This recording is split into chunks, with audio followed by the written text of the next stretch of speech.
বাড়িতে চিকেন আসলেই চিকেনের সলিড পিসগুলো কিন্তু কেউ খেতে চায় না। আমার মনে হয় সবার বাড়িতেই একটাই প্রবলেম চলতেই থাকে। তাই জন্য সলিড পিসগুলোকে কিভাবে খাওয়া যায় তার জন্য আমি বিভিন্ন রকম নতুনত্ব ট্রাই করে থাকি।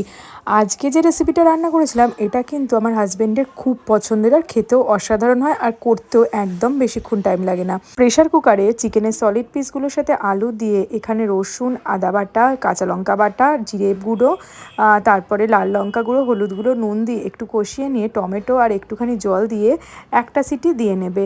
আমি আবার একটু দুটো সিটি দিয়ে নিয়ে আলুগুলো একদম গলে গেছিলো, তাই আলুগুলো একটু গোটা গোটা থাকবে, একটা সিটি দিয়ে নিলে। এবার কড়াইতে সর্ষের তেলের মধ্যে গোটা গরম মশলা ফোড়ন দিয়ে কিছুটা রসুন আমি একটু লম্বা লম্বা করে কেটে নিয়েছিলাম সেটা দিয়ে দিয়েছিলাম পেঁয়াজগুলো। পেঁয়াজ কুচি ভাজা হয়ে গেলে মাংসটা দিয়ে মাংসটা কিছুক্ষণ নেড়ে মিট মশলা ছড়িয়ে দিয়েছিলাম কিছুটা। তারপরে যতক্ষণ না পর্যন্ত জল শুকিয়ে আসছে ততক্ষণ মাংসটাকে রান্না করতে হবে, তারপরে ধনেপাতা ছড়িয়ে নামিয়ে নিলেই